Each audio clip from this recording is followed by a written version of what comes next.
Welcome day 9 to the Classic Roundup, certainly at the pointy end of proceedings here at the Alex Centre, Tamworth. Here with me today is 2 times champion at the Classic this year, Masters champion and the Open Camp Draft champion. Welcome, Peter Bolton. Thanks, Brett.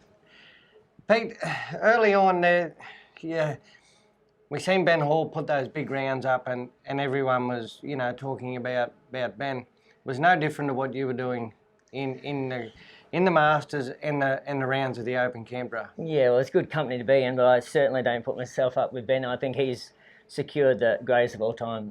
I think he's put in the bag in my book. He's just a legend. But yeah, it is good to be mixing it or be up with him, and it was a long wait from the first round to the last because of the change of, and it was a long time to carry that, the lead all the way through. And when I went through the gate in that final run, it was like, God, I can breathe now, Yeah.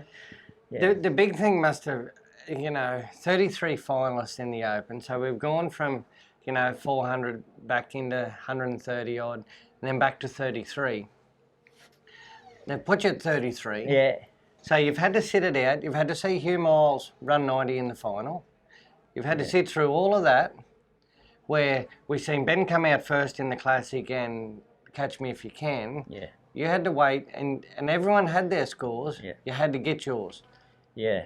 And it was just about keeping it together and don't make any stupid mistakes. And I think Ben has the same attitude as well. It's just about being disciplined enough to not go for that first peak before it's there, or cut the gate off, or just concentrate on keeping the horse on his ends and not jumping off the fence too soon and shutting your cow down. Keep that flow going in the yard, and just being disciplined and not getting wound up in the moment and with the lights and the glamour. It's just another run. The cattle were just amazing, so I knew the cattle were there.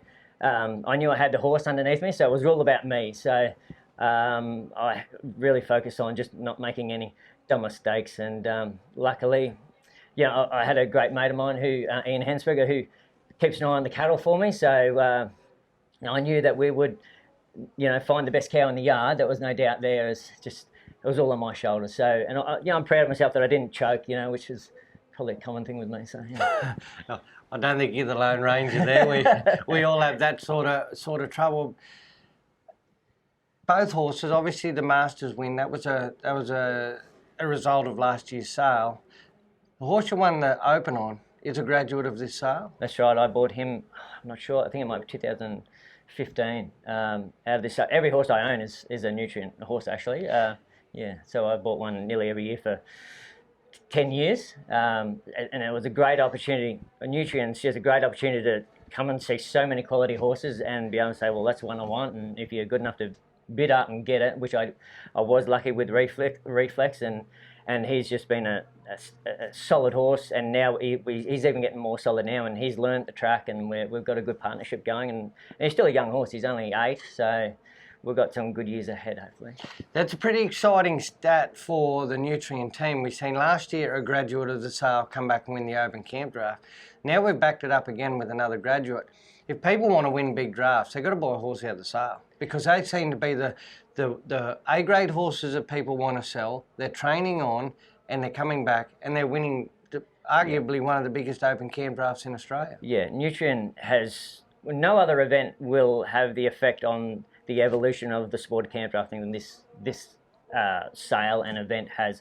It's not only the best horse sale, it's, as far as the camp drafting, it's the place to be seen and to be competing at, and it has such an influence on camp drafting, and it's just going to get stronger and stronger. And like I said, every horse I own has been bought through here, and it just caters for everyone. This Nutrien sale, like, you could be anybody. It caters for everybody. So you can be a competition person and go and compete, or you can be a non-competing adult, buy a horse and get someone to ride it for them, or for the breeders, there's almost if you just like to breed stock horses, you can sell it here, and for somebody they would love for somebody like me or Ben to buy it, and it's such a thrill for them to see a horse they bred compete, win, and be successful. So it just caters for everybody, and I just love coming to this event, and I'll be, as long as I can afford it, I'll be still coming here, Another thing that you know, we'll get a little sidetracked here. How important or how proud must you feel to be here competing alongside your father, your sister, brother-in-laws, the whole family, and you know, to be led by your father that, you know, is putting up as big a rounds and as competitive as anyone. That must nearly bring a tear to your eye to see that, you know. Yeah, no, it does bring a tear to your eye, especially when he beats me. But yeah, no, it doesn't really. He's look, he's a legend of the sport. Absolutely. I've been absolute privileged upbringing as far as camp drafting concerned, and he's been great to watch. I do emulate as much as I can. But he does have this specific gift with cattle and this innate knowledge of cattle that I battle with. Maybe I'm up there with the horsemanship, but yeah, he is an absolute, you know, marvel at it. And look, hopefully with experience and in time, I can have maybe half the victories had in his life. But no, it does. It's emotional, and for the whole family, and to be coming all the way up here and competing together, it's just a great thing. Yeah. So what to next with the horses? Back to the GCA? Yeah, back to the GCA, and we've got a big one at Hamilton. We're going to soon, and we've got Willinga. Yes. Looking forward to that. And those two horses that I won these two events on will be suited at Willinga. I hopefully have them on the game there. Yeah, so that's the main goals in the near future. So obviously, Peter, you've only had 12 months with the Masters horse. How was the program to get that to mould into Peter Bolton's program, to come back and to be able to run the 90 in the first round, back it up with the 87, hold the lead? Well, she was put through the sale, and she had been at the Cloncurry Challenge with John Templeton. So super foundation, you know, really soft. Nothing wrong with her at all. You know, it was quite easy, really. She's a little goey thing, you know, she's got a lot of energy and takes a lot of containing, and I had to learn, and I'm still learning about her. And I think she'll get better. I think we just got to settle things down in the camp, but outside, she's a real Willinga type horse. I think you can check and cover. She's so smart. You can get anywhere on a cow you need to be. Yes. So we just need to settle things down in the camp, and then I think she'll be one to watch in the future, yeah. No, that's great. And on behalf of the Nutrien team, we'd like to congratulate you on your wins, being back here as a purchaser, just being a part of the sale, and, you know, they couldn't have seen the awards go to a better person, and, you know, 2 buckles and all the prizes and the money and everything else. And thank you for your time. No, I appreciate it, and the team, the management team, and the way it all goes, I'm going to be, like I said, coming back here for as long as I can afford to, and yes, just got to go and buy one now to get back in, so I don't know, I'll have to get an extension from the wife. After the break, we're going to catch up with the 2 leading men of the Nutrien equine sales team. We've got the man from Rockhampton, they call him Dane Pearce, and the new agent in Roma, Simon Booth. They're going to bring you all the thrills and spills out of day 9, the high prices. Don't miss it.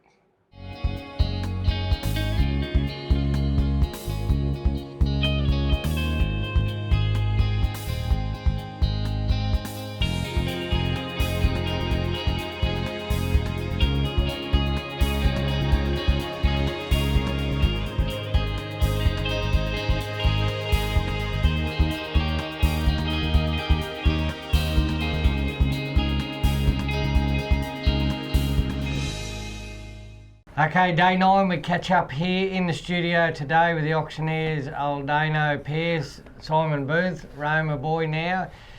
Guys, another big day. We've smashed the sale gross today. Let's just crack tomorrow off and go home. Well, you'd have to run that by Bardo, but I'm not sure. You look like you've already knocked off. Got the civilian gear on tonight. Yes, where's the uniform gone? Well, a little bit of rain outside. Got a bit damn getting here, but I couldn't look like you two turkeys, so I had to go on my own. I don't think you could look like us either, no. Right, tell us. Imitation's the biggest form of flattery, they tell me. What's our prices today? We had a pretty good day, actually. Well, as we've said, we're nearly game enough to knock tomorrow off, but we've the mares again shone today. Really big day. We had a couple of Conman mares, Willinga Park mare by Conman out of an Acres daughter in Famous Acres, 75,000 for a 3-year-old mare. 4-year-old mare of Terry and Chrissy Halls, 80,000 again by Conman out of an Acres. So it looks like that's going to be a cross to get chased and get bred. And then the top price mare for the day, Dave and Candy Thorns by a Little Turbulence, $90,000 for the 4-year-old mare. She was a finalist in the challenge this year too. So yeah, we're all lucky enough to see her go, so people would have had some confidence in buying her.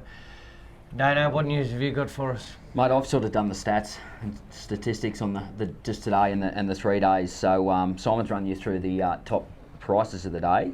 So I can inform you that today the geldings have averaged $17,740. So big result there. Then you look to the mares, they've actually averaged $26,730. That's for today. And the stallions have averaged $30,000. It gives you today's average of over $23,000 just for today, which has been day 3 alone. And those top price, like a top price stallion today, $50,000 for an RS Chisholm spoonful of Roni. He was lot 355, and then we had the top gelding of SDMs from Gundy. He was Royal Crown Whiskey, made $48,000. So plenty of faith in the boys as well as the girls today. Now, what about the team? How have they performed this week? I believe Terence has been under par. He will have to step up a bit. I would say that. I think he's, if anything, he's probably going to be a late finisher. I think he'll make a strong run home. You know what they say about young pups and things like that? They sort of go to the lead and the old dog gets around them. That'll be Terry. Yes. The one who's probably been most disappointing would be Fleming.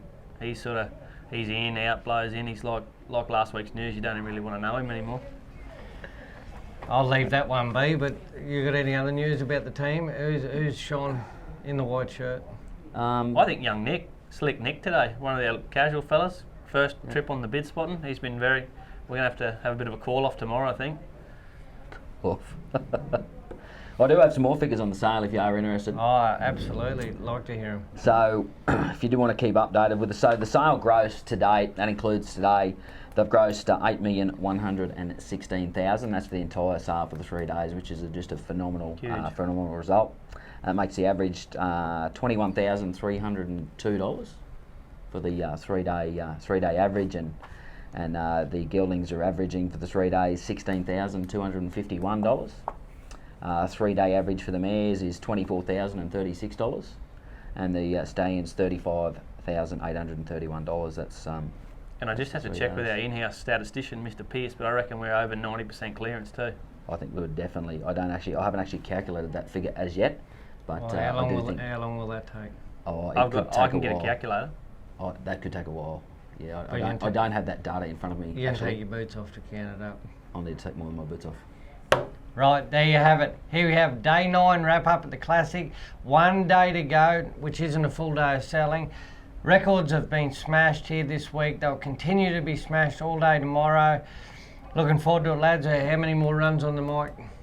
I think I'm actually finished. Yep, we're done. We've been given the quill this afternoon. Put the queue in the rack till 2022. Let's call it off. Let's go home. Let the big boys play tomorrow. We're only the pups. So Terry's getting up? Oh, he's had one go. I think he was overstayed the welcome. That's all for the roundup. We'll see you for day 10 tomorrow on Sunday.